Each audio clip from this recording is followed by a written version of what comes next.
Well,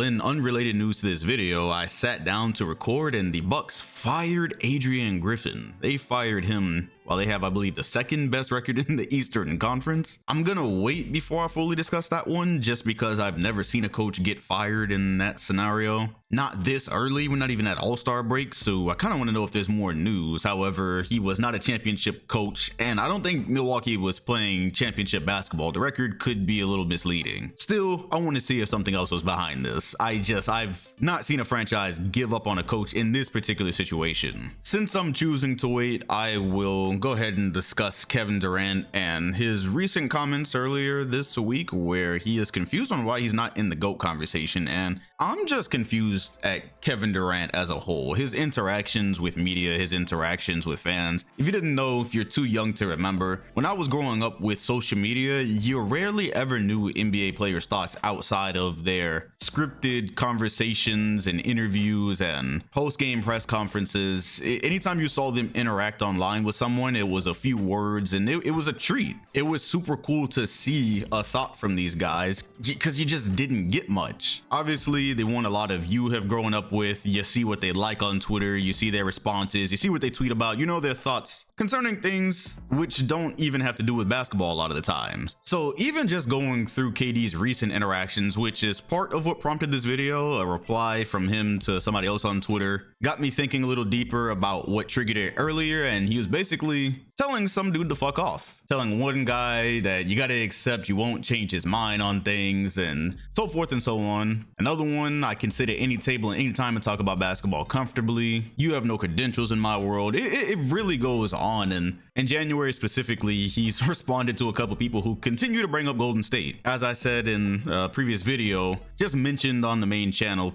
NBA fans have really not forgiven him for that yet. What confuses me though is I can never tell how serious he's being. He's explained his interactions. A lot of you know he was in a Twitter space with the Legend of Winning over the summer discussing rim pressure and such. He kind of prides himself on being a regular person. He's an NBA superstar, one of the best players in history. And yeah, he'll still fuck around with you on Twitter. It's because he fucks around a lot though. I don't know what to make of when he says something like, why can't I be in the GOAT conversation? What haven't I done? And to be fair, years down the road, you will likely see a video on my main channel titled KD could have been the GOAT or something like that. I have broached that topic before. Upon him entering the league, being his size, having the ability to play as, or like a shooting guard at least, the abilities were unheard of. He had the tools to be a dominant offensive and defensive player. So yeah, much how a lot of fans look at Wemby today and go, the physicals to be able to fill out a GOAT sheet one day are there. That's how we looked at Kevin Durant around 2007, 2008.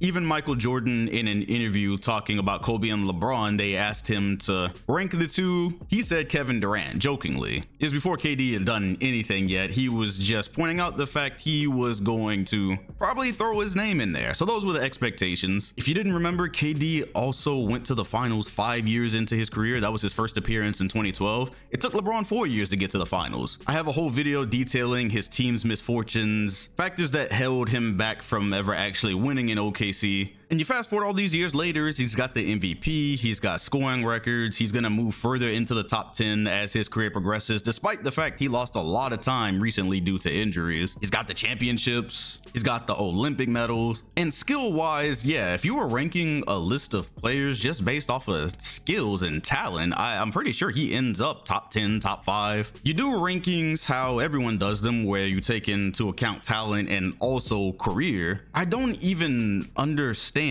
what the conversation is based in. This kind of goes back to the video I posted recently in reacting to the LeBron and Mike video I made, and I reiterated no one's ever gonna gaslight me into devaluing NBA championships when you're talking about players of this stature. There are still fans that like to pretend it might not be as important because their favorite player hadn't won enough or they lost a lot, then turn around and look at KD a certain way, and it is because of his involvement with his championships. Almost solely. He he's kind of right. He said that in the quote. Oh, why? Because I went to Golden State? Yes, because you went to Golden State. It's not even that mark can't be erased. LeBron's move to the Heat was unpopular back in the day. I don't think it ever reached, well, okay, let me not lie. It was really, really unpopular. What KD did was even more unpopular. Still, with what LeBron did in the next part of his career, he made what happened with the Heatles okay. He got those 2 championships. He had the fight for them. Then he won some more respected ones. KD still sitting at the same ring count he had when he left the Warriors and hasn't necessarily gotten close to adding to it when he is, as Charles Barkley says, the bus driver. Now that opens a whole conversation of who was the best player for the Warriors when they won those titles. You look at the series, people start arguing between he and Steph. I'm here to tell you, well, I'm not even here to tell you, I'm here to point out a simple fact of the way people look at this. It doesn't matter if he was the best player on those teams. The minute he went to Golden State, I still estimate today they would have had to, I truly think for people to really respect what went on there with KD specifically, I think they would have had to win 4 straight. The first 3-peat since the Lakers probably would have done it. So maybe not 4 straight. That's a bit excessive. The 3-peat and then another ring or 2 afterwards. 2 titles in dipping, just this talks about the value of, or it points out the value of championships when the commentary goes on and they're just painted as team accomplishments. No, people value rings differently. They weigh rings differently. Back to LeBron winning those 2 with the Heat, I would say the most valuable ring in his collection so far is the one with the Cavaliers. He, in dramatic fashion, delivered on his promise to Cleveland. Therefore, that one automatically ranks above his Heat titles, even though they were against a great Spurs team and the Thunder. Going against 73-9 and doing that in 3-1 comeback, that's just always going to be up there. First, Steph, since KD was the one that actually moved to his team, yeah, I still think there was always some sideways looks at those 2 championships, even the 2015 one. Then in 2022, history will write he won a championship against a very good Celtics team with Andrew Wiggins being the 2nd best player in the series. That's how it's going to be written. People, I think 2022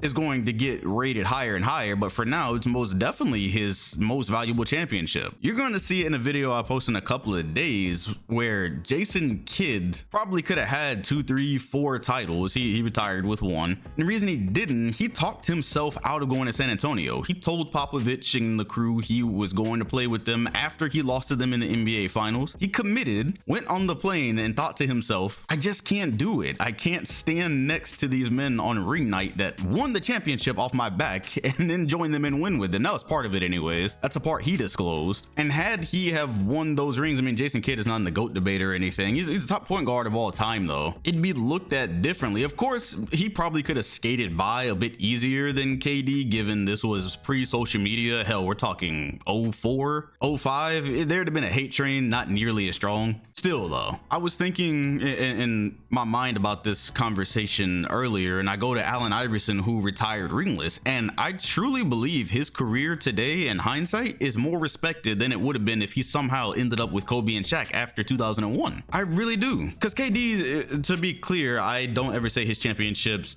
don't count. He won them, he had to go out and play, but they're going to be judged. And then going through these guys, I'm looking at the love AI gets. It would not be the same if he lost in Philly, joined LA, and then won. He simply, it wouldn't. That one ring would not be that impactful on his career. And so I also think back to a video I made when, what was it? I'm pretty sure it was 2017. They had just won their first ring. There seemed to be no end in sight for the Warriors, and I was going, okay, will the conversation shift if they just keep winning every year and KD keeps playing great basketball? Because while on Golden State, he was even more unguardable with all that space, which is another thing people consider when talking about what someone had to go through in their career, the adversity, the teams they played against. He went a little rogue in the offense as the years went on. Still though, you couldn't do much. Eric Gordon was just talking about having to defend that team the other day. You couldn't do much. Anyways, in the video, I was saying something like, oh, maybe people will start to look at KD as the best player in the league. I thought that the fans might be gullible enough to ignore the squad he was playing on if he just kept being dominant and kept winning. Here we are in 2024 and it didn't happen. I bring that up up because on the topic of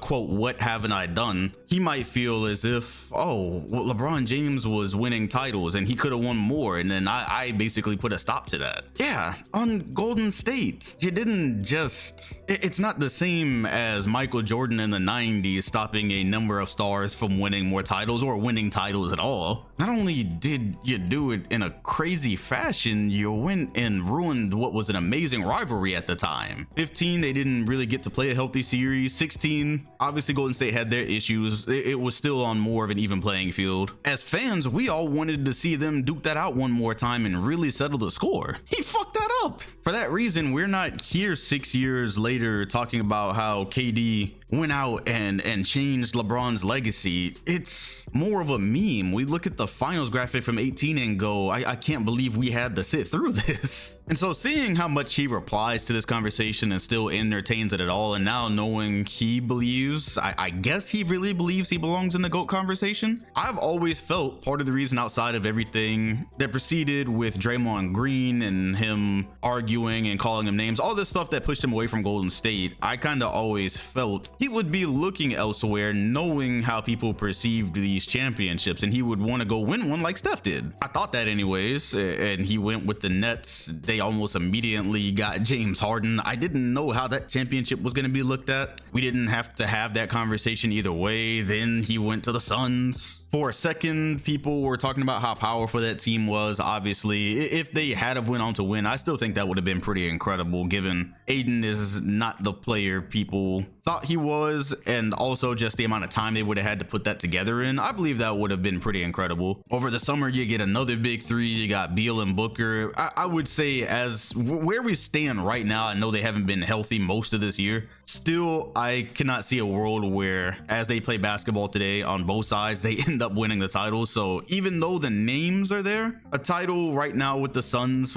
it would easily be more respected than Golden State, and I don't think it's one people would take too many digs at. Sure, they would say, oh, he's always got super talent next to him. Still, the Suns are missing things. They are clearly missing things in terms of actually going all the way and beating some of these other teams. What does KD have to do to be considered the GOAT, or to even enter that conversation? I don't know. It's tough, bro. Like right now, it's in most people's eyes just LeBron and Jordan, and depending who you talk to, Kobe still gets thrown in there. Obviously, there's been a whole campaign to take him out since mid-late 2010s. Not getting into that conversation right now. Let's just go with LeBron and Jordan. And dude, you're looking at 4 championships and 6 championships. You're looking at multiple MVPs. One of them's the greatest scorer of all time. Both of them are known as elite defenders throughout their careers. Even 2 championships with the Suns, I don't know I don't know if that's enough to put him in a GOAT conversation, because inevitably people still would look at that roster or look at his co-stars, and given his other 2 being with Golden State, I think that's where the problem lies. I'm not sure there is anything, especially at age 35, that he can do basketball wise and career wise to be on that pantheon. Skill wise, he will be there. That's a different conversation. And since obviously he holds the opinion, a lot of us don't have the credentials to be having these talks with him, which is still interesting given he jumped in a live with Lowe and debated him and continues to debate randoms on Twitter. I don't know. Yeah, I played in the NBA. I'm not one of the greatest players on the planet. I would wager though, if you went and got actual opinions from a lot of these NBA players of what they thought about KD's move to Golden State back then and winning those titles, I think you would generally get, I think a majority of the opinion would be, oh yeah, I've played against Kevin Durant. Easily one of the greatest skilled players of all time I played against. He's up there. Hell, he's my GOAT. You're going to hear a lot of young players say that he's my GOAT. You ask them to start actually ranking with accolades and stuff, and I'm talking about getting an honest answer from them, which you will not get in some media or some press conference. They're going to cap. If you were to sit and ask them about it, you would get closer to what Richard Jefferson said, to what CJ McCollum said. Well, maybe you will get it in the media, because you remember McCollum straight up, well, he went on a tweet tirade after KD started sunning him on the podcast. That was a whole thing. I've gotten to a space where I get to talk to some of the players now. One day, maybe I'll talk to KD. I would never ask him why he seriously thinks he's in the GOAT convo. If I get in the room with guys, I am trying to ask more interesting conversations, or have more interesting conversations and ask better questions. So I would never ask him However, I am curious though, what causes him to believe he really belongs in this discussion? Even if you start talking about accolades and records, he's still not there. But yeah, I'm absolutely not credentialed. The guy knows more than basketball about me, this, that, and the other. I would still love to know the answer to this question. He will absolutely go down as one of the top skilled players of all time. He will go down as one of the greatest players of all time. I don't think it's impossible he finishes in the top 10 or right outside the top 10. The greatest of all time? At minimum, win one outside of Golden State. Just at minimum before we even have this question asked. And then we'll talk. But I would absolutely love to know how he thought that would go. The move to Golden State, the conversation surrounding it, winning with them. He even called that the harder move one time. I remember when he went to the Warriors, he said that was actually the harder thing because he had to learn a lot about how to play with them and in that environment and such. Just some of the conversation he has surrounding that time is delusional. There are some of the greatest of all time and there are the greatest of all time. Two different conversations.